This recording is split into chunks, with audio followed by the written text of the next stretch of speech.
ସାଙ୍ଗମାନେ ଆଜିର ଏହି ଭିଡ଼ିଓରେ ମୁଁ ଆପଣମାନଙ୍କୁ କହିବାକୁ ଯାଉଛି ଏପରି କେଉଁ କାର୍ଯ୍ୟ ରହିଛି ଯେଉଁ କାର୍ଯ୍ୟଗୁଡ଼ିକ ପ୍ରତ୍ୟେକ ସଧବା ନାରୀ ଶ୍ରାବଣ ମାସରେ ନିଶ୍ଚିତ ରୂପରେ କରିବା ଉଚିତ। ସାଙ୍ଗମାନେ ଶ୍ରାବଣ ମାସଟିକୁ ସଧବା ନାରୀ ଏବଂ କୁଆଁରୀ କନ୍ୟାମାନଙ୍କ ପାଇଁ ଅତ୍ୟନ୍ତ ଶୁଭ ବୋଲି ମାନାଯାଇଥାଏ। ସାଙ୍ଗମାନେ ଆମର ଏହି 12ଟି ମାସ ଭିତରୁ ଶ୍ରାବଣ ମାସଟି ଅତ୍ୟନ୍ତ ପବିତ୍ର ହୋଇଥାଏ। ଏହି ମାସଟି ଭଗବାନ ଶିବଶଙ୍କର ଏବଂ ମା ପାର୍ବତୀଙ୍କୁ ସମର୍ପିତ ଅଟେ। ଶ୍ରାବଣ ମାସଟିକୁ ଗଙ୍ଗାଜଳ ଭଳି ପବିତ୍ର ବୋଲି ମାନାଯାଇଥାଏ ଏବଂ ଏହି ପବିତ୍ର ଶ୍ରାବଣ ମାସରେ ଯେଉଁ ବି ଭକ୍ତ ପ୍ରକୃତ ଶ୍ରଦ୍ଧା ଓ ବିଶ୍ୱାସର ସହିତ ଭଗବାନ ଭୋଳାନାଥ ଏବଂ ମା ପାର୍ବତୀଙ୍କର ଶରଣ ନେଇଥାନ୍ତି ତାଙ୍କର ସମସ୍ତ ମନସ୍କାମନା ସମସ୍ତ ଇଚ୍ଛାକୁ ପ୍ରଭୁ ଭୋଳାନାଥ ଏବଂ ମା ପାର୍ବତୀ ପୂର୍ଣ୍ଣ କରିଥାନ୍ତି। ସାଙ୍ଗମାନେ ଯଦି ଆପଣ ଶ୍ରାବଣ ମାସର ସୋମବାରରେ କେବଳ ଗୋଟିଏ ଲୋଟା ଜଳ ହିଁ ଭଗବାନ ଶିବଶଙ୍କରଙ୍କୁ ଅର୍ପଣ କରିଦିଅନ୍ତି ତେବେ ଭଗବାନ ଶିବଶଙ୍କର ଆପଣଙ୍କ ସମସ୍ତ ସଙ୍କଟକୁ ଦୂର କରିଦେଇଥାନ୍ତି।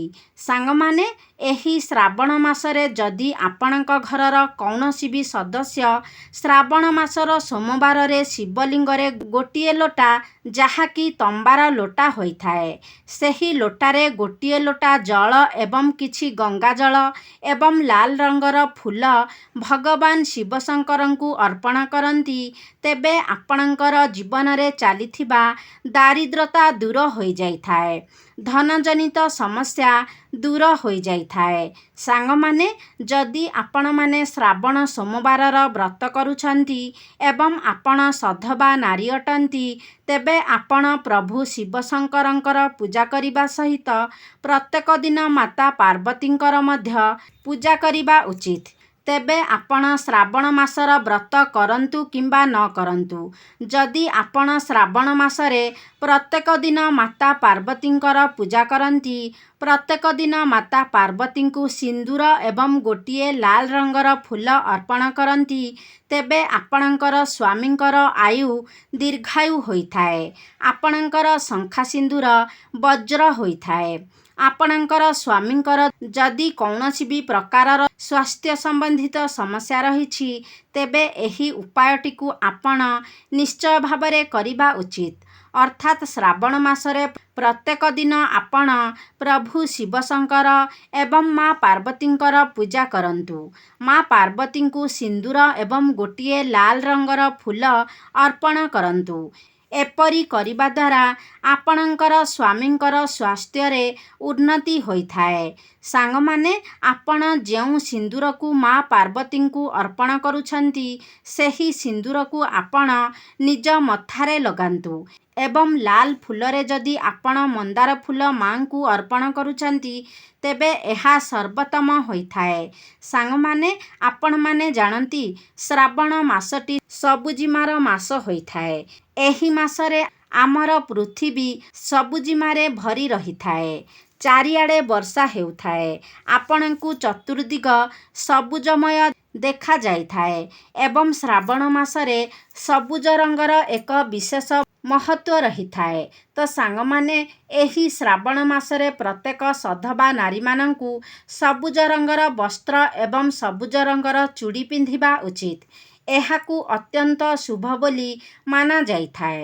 ଶ୍ରାବଣ ମାସରେ ସବୁଜ ରଙ୍ଗର ବସ୍ତ୍ର ସବୁଜ ରଙ୍ଗର ଚୁଡ଼ି ପିନ୍ଧିବା ଦ୍ୱାରା ଆପଣଙ୍କୁ ଭଗବାନ ଶିବଶଙ୍କର ଏବଂ ମା ପାର୍ବତୀଙ୍କର ବିଶେଷ କୃପା ପ୍ରାପ୍ତ ହୋଇଥାଏ।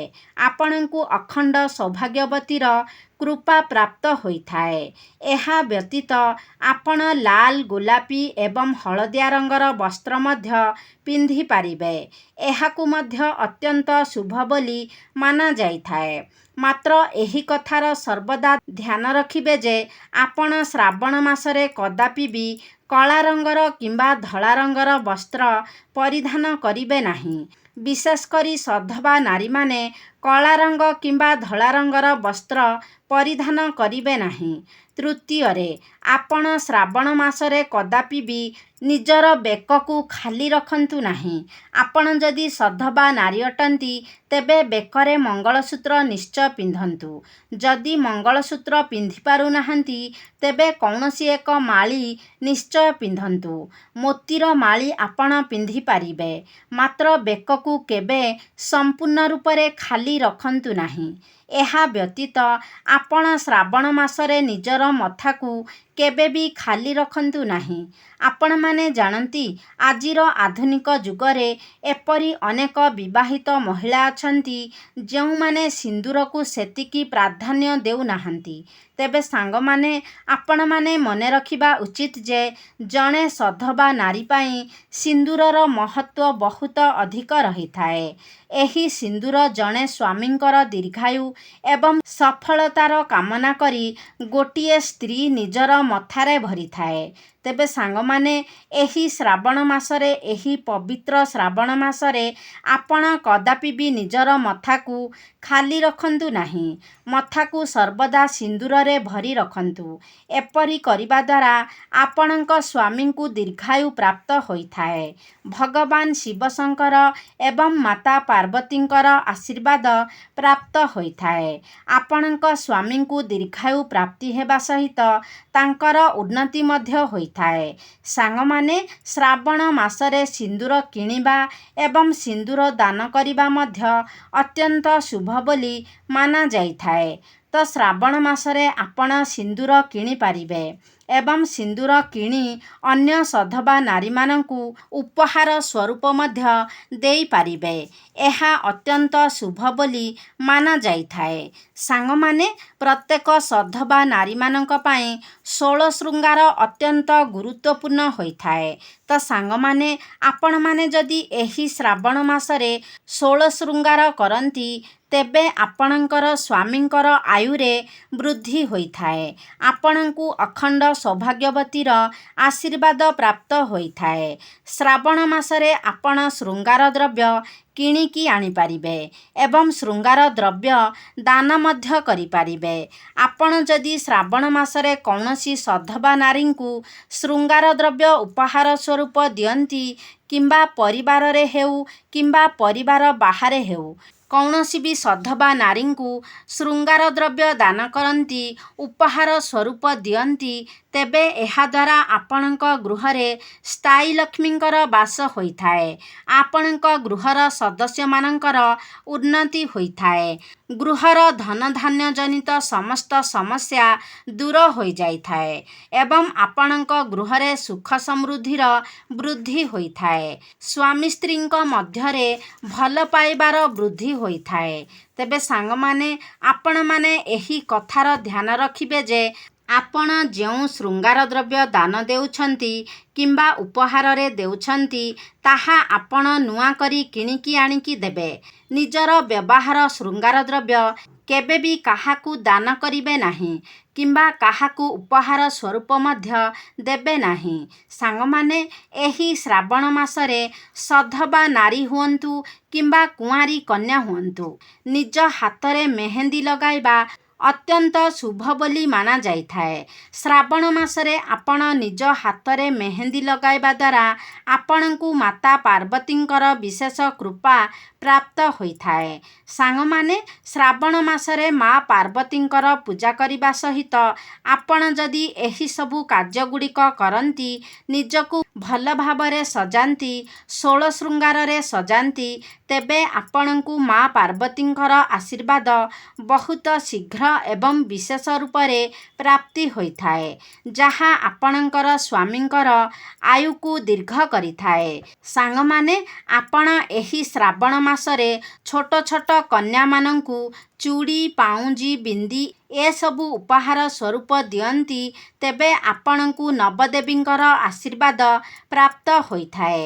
ଆପଣଙ୍କୁ ମା ଲକ୍ଷ୍ମୀ, ମା ପାର୍ବତୀ ଏବଂ ମା ସରସ୍ୱତୀଙ୍କର ବିଶେଷ କୃପା ପ୍ରାପ୍ତି ହୋଇଥାଏ। ଆପଣମାନେ ଜାଣନ୍ତି ଛୋଟ ଛୋଟ କନ୍ୟାମାନଙ୍କ ଭିତରେ ସାକ୍ଷାତ ଦେବୀଙ୍କର ବାସ ହୋଇଥାଏ।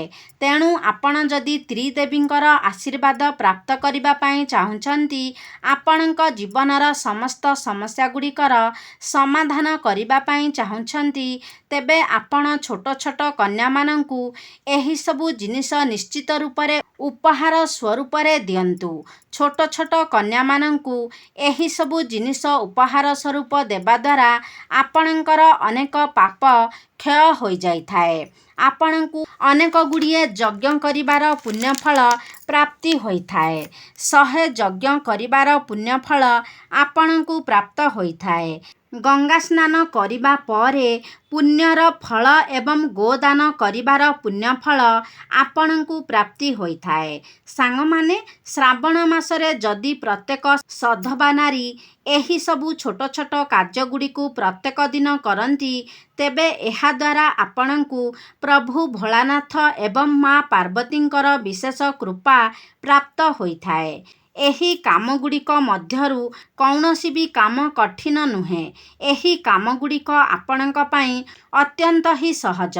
ତେବେ ଆପଣ ନିଶ୍ଚିତ ଭାବରେ ଶ୍ରାବଣ ମାସରେ ଏହିସବୁ କାର୍ଯ୍ୟଗୁଡ଼ିକ କରନ୍ତୁ। ଆପଣଙ୍କର ଏବଂ ଆପଣଙ୍କର ପରିବାରର ଏହାଦ୍ୱାରା ମଙ୍ଗଳ ସାଧନ ହୋଇଥାଏ। ତେବେ ସାଙ୍ଗମାନେ, ଆଶା କରୁଛି ଆଜିର ଭିଡ଼ିଓଟି ଆପଣମାନଙ୍କୁ ନିଶ୍ଚିତ ଭାବରେ ଭଲ ଲାଗିଥିବ। ଯଦି ଭଲ ଲାଗିଛି ତାହେଲେ ଲାଇକ୍ କରନ୍ତୁ, ସେୟାର କରନ୍ତୁ। ଆମ ଚ୍ୟାନେଲକୁ ଯଦି ସବସ୍କ୍ରାଇବ୍ କରିନାହାନ୍ତି ତାହେଲେ ସବସ୍କ୍ରାଇବ୍ କରିଦିଅନ୍ତୁ ଏବଂ କମେଣ୍ଟ ବକ୍ସରେ ହର ହର ମହାଦେବ, ଜୟ ମା ପାର୍ବତୀ ନିଶ୍ଚୟ ଲେଖନ୍ତୁ।